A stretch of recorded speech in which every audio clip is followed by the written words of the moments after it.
तो episode 2 start होता है जहाँ से एपिसोड 1 खत्म हुआ था, जहाँ मारीन एंड में बहुत ही लंबा चौड़ा नाम बोलती है और जिसे सुनकर हमारा मेन कैरेक्टर गोजो बोलता है, हैं?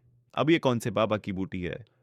तो यहाँ एपिसोड 2 स्टार्ट होते ही हमें पता चलता है कि स्लिपरी गर्ल नाम का एक गेम है और मारीन उसी गेम के मेन कैरेक्टर शिजुको टान के लिए पागल है और मारीन शिजुको टान का कॉस्प्ले करना चाहती थी, जिस पे गोजो कहता है कि मुझे उस गेम के बारे में कुछ नहीं पता।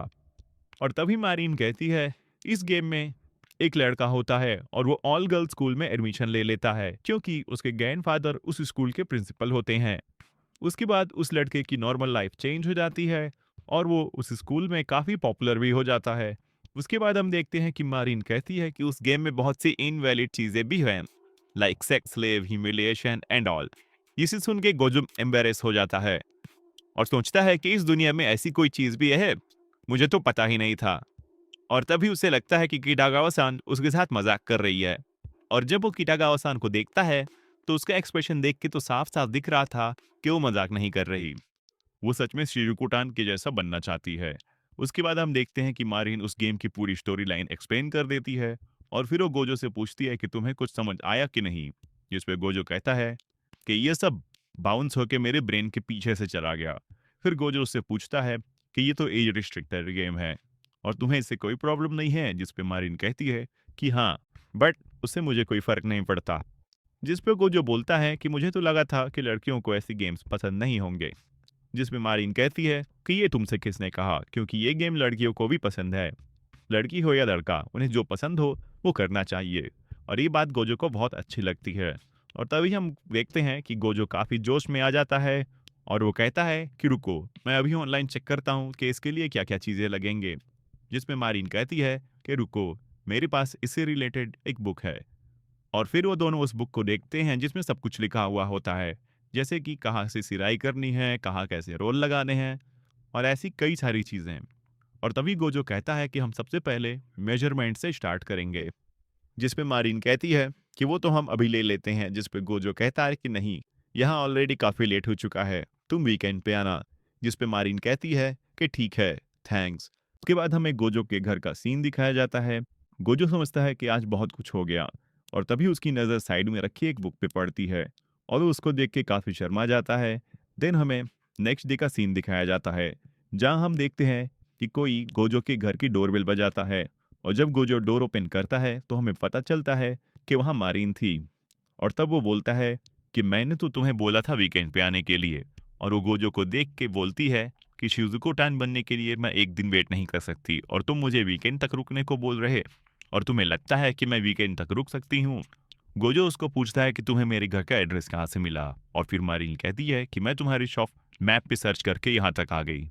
गोजू सोचता है सच में मारीन बहुत इंटेलिजेंट है और शिजुको टैन बनने के लिए बहुत ही ऑब्सेस्ड भी है। फिर मारीन उसको चीज केक देते हुए कहती है कि इसको खाओ, बहुत टेस्टी है। गोजू उसको थैंक यू बोलता है। देन मारीन डायरेक्ट अंदर ही घुस जाती है और गोजू का रूम ढूंढने लगती है। गोजू उसको कहता है अरे रुको जरा, बट वो रुकती नहीं और गोजू का रूम बिल्कुल सही गेस करते हुए रूम में चली जाती है और कहती है जरा देखूं तो क्या क्या है यहाँ तुम्हारे रूम में। और अंदर की चीज़ों को देखते हुए बोलती है कि ये पक्का तुम्हारा ही रूम लग रहा है। फिर किटागावा-सान वहाँ किसी चीज़ को देखकर बोलती है कि क्या मैं इसको छू सकती हूँ? ये तो हिनाडोल बनाने का सामान है ना? यहाँ हमारा गोजो सोच रहा होता है कि ये क्या हो रहा है? मेरी हार्ट्स बीट इतनी क्यों बढ़ रही हैं? और आज तक मेरे रूम में ग्रैंडपा के अलावा और कोई नहीं आया है। और आज मेरे रूम में एक लड़की है, वो भी किटागावा-सान। और फिर गोजो कैसे भी करके खुद को शांत करने का ट्राई करता है। गोजो अपनी आंखें खोलता है तो किटागावा-सान बिल्कुल उसके पास खड़ी होती है और उसको बोलती है, क्या कर रहे हो? तुम्हें मुझसे बात नहीं करनी क्या? वो जो पहले ही किटागावा-सान को अपने इतने पास देखकर शॉक होता है और किटागावा-सान बोलती है, चलो अब काम पे लग जाते हैं। जिस पे गोजो बोलता है, कौन सा काम? जिस पे किटागावा-सान बोलती है, कौन सा काम मतलब? तुम्हें ड्रेस नहीं बनानी क्या मेरे लिए? मेरे मेजरमेंट्स नहीं लेने क्या? यहाँ गोजो हकलाते हुए बोलता है कि किटागावा-सान, वो मुझे तुम्हारे मेजरमेंट्स लेने के लिए ना तुम्हें स्विमिंग सूट में होना पड़ेगा। तुम समझ रही हो ना? यहाँ किटागावा-सान स्माइल करते हुए बोलती है कि इसमें कौन-सी बड़ी बात है और तुरंत एग्री हो जाती है और एक बार फिर से पहले की तरह अपने कपड़े उतारने लगती है और स्विमिंग सूट में आ जाती है। और यहाँ तो कि ढगावसान को देख के हमारे गोजो को झटके ही लगने लगते हैं और भाई साहब का दिल गार्डन गार्डन हो जाता है। गोजो सोचता है कैसे इतने जल्दी ये कुछ भी कर सकती है। फिर किटागावा-सान गोजो से कहती है कि चलो मेरे मेजरमेंट से ना स्टार्ट करो। और गोजो तैयार होके किटागावा-सान के मेजरमेंट लेने लगता है।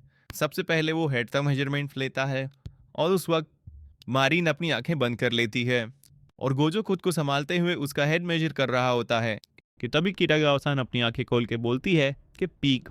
और गोजो इतना नर्वस हो जाता है और डर जाता है कि उसका सिर दीवार से टकरा जाता है, जिस पे मारिन कहती है कि तुम ठीक तो हो ना। जिस पे गोजो कहता है कि अब मुझे तुम्हारे शोल्डर्स के विद मेजर करने हैं, so could U turn around. और फिर वो सोचता है कि इस बार वो मरीन के बैक से सही से मेजर करेगा। और जैसे ही वो ऊपर देखता है तभी उसको मरीन के सॉफ्ट फ्लफी हिप्स दिखते हैं, जिसे देख के वो फिर से खो जाता है। और भाई वो क्या, हम खुद खो गए थे, अब क्या बताएं। और फिर वो मरीन से पूछता है कि तुम स्विम सूट में हो तो क्या तुम्हें जरा भी शर्म नहीं आ रही क्या, यानी तुम्हें जरा भी ऑकवर्ड नहीं लग रहा क्या। जिस पे मारीन कहती है कि उसे शिजुकू टान बनना है, इसलिए उन्हें बुक को अच्छे से फॉलो करना पड़ेगा। जिस पे गोजो को ये रियलाइज होता है कि मारीन शिजुकू टान बनने के लिए इतना कर रही है, सो उसके लिए मेरा इनडिसेंट थॉट्स रखना गलत होगा। और फिर वो सोचता है कि देख गोजो, तुम्हें कंसंट्रेट करना होगा, उसको बिल्कुल ऐसे नजरों से नहीं देखना चाहिए कि तेरा दिमाग भटके। देन उसके बाद फाइनली वो सक्सेसफुली कंसंट्रेशन के साथ सारे मेजरमेंट्स ले लेता है। अब नेक्स्ट पार्ट होता है जहाँ किटागावा-सान को शिजुको टान की तरह शूज बनाने थे, तो इसलिए उसके लेग्स का मेजरमेंट लेना था। गोजो उसको बोलता है कि रुको, मैं तुम्हारे लिए चेयर लेके आता हूँ, तुम उस पे बैठना, देन मैं मेजरमेंट लेता हूँ। कि इतने में किटागावा-सान डायरेक्ट जाके उसके रूम में जहाँ गद्दे रखे होते हैं उन पे जाके बैठ जाती है। गोजो उसको बोलता है रुको, वो मेरे गद्दे हैं, बहुत गंदे हैं, तुम मत बैठो उन पे। बट वो मानने से रही। किटागावा-सान उसको बोलती है कि कोई बात नहीं, मुझे दिक्कत नहीं, तुम बस मेजरमेंट्स लो। और गोजो उसको मना करता है बट वो मस्त सेक्सी वे में अपने लेग्स फैलाती है और अपने पैर गोजो के पैरों पे रख के कहती है इट्स फाइन, डू इट। और जब गोजो उसकी तरफ सिर ऊपर करके देखता है तो वो इतने सेक्सी वे में थी कि गोजो की हालत खराब हो जाती है। वंस अगेन सिर्फ गोजो ही नहीं था जिसकी हालत खराब हो जाती है, यहाँ हम भी खराब पड़े थे। बट वो जैसे तैसे मेजरमेंट ले लेता है और अपने रूम के गेट के पास जाके बैठता है और ऐसी शक्ल बनाता है जैसे उसकी जान छूटी हो। बट काम अभी खत्म नहीं हुआ था, सबसे मुश्किल काम तो बाकी था। और वो था कि किटागावा-सान के चेस्ट का मेजरमेंट लेना। अब इस बार तो भाई साहब के पसीने निकलने लगे थे और तभी वो कहता है कि क्यों नहीं तुम खुद से ले लेती। मारीन कहती है कि मैं कैसे। फिर गोजो उठता है और मेजरिंग टेप से किसी तरह हिचकिचाते हुए मारीन के चेस्ट का मेजरमेंट ले लेता है। लेकिन अभी एक और खतरनाक काम बाकी था और वो था मारीन के बस्ट पॉइंट का मेजरमेंट लेना।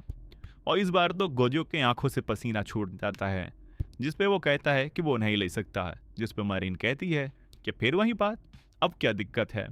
जिस पर गोजो हिचके जाते हुए कहता है मैं कैसे कर सकता हूँ, अब भला मुझे कैसे पता कि तुम्हारे निकल्स कहाँ हैं।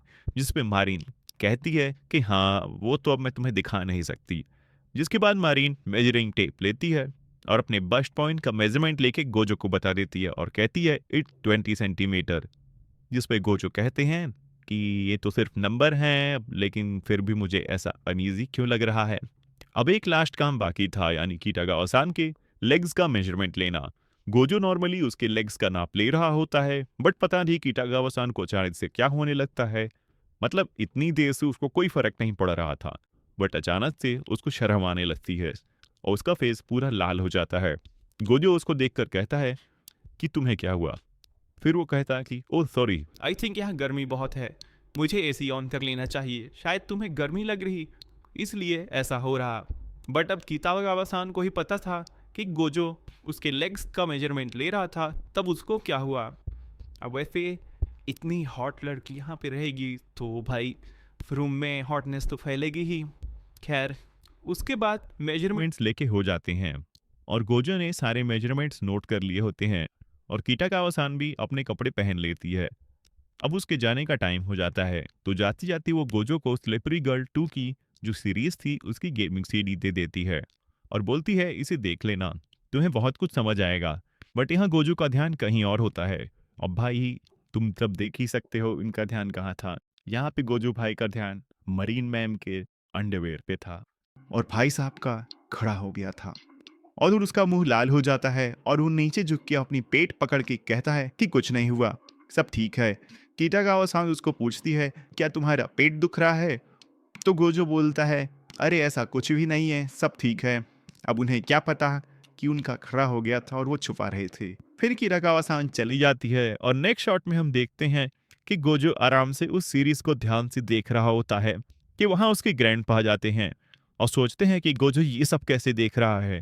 तभी गोजो की नज़र उसके ग्रैंडपा पे पड़ती है और वो उनसे कहता है कि ग्रैंडपा डिनर रेडी है। ग्रैंडपा उसको बोलते हैं कि ठीक है और फिर वो कहते हैं कि तुम्हारी सिलाई मशीन ठीक हो गई है, क्या तुम देखोगे? गोजो उनको बोलता है थैंक यू, कोई बात नहीं ग्रैंडपा, मैं बाद में देख लूंगा। और बड़े इंटरेस्ट से सीरीज में से सब नोट कर रहा होता है। उसकी ग्रैंडपा सोचते हैं कि ये तो सब उस एज पे पहुंच ही गया है जब लोग ये सब देखते हैं।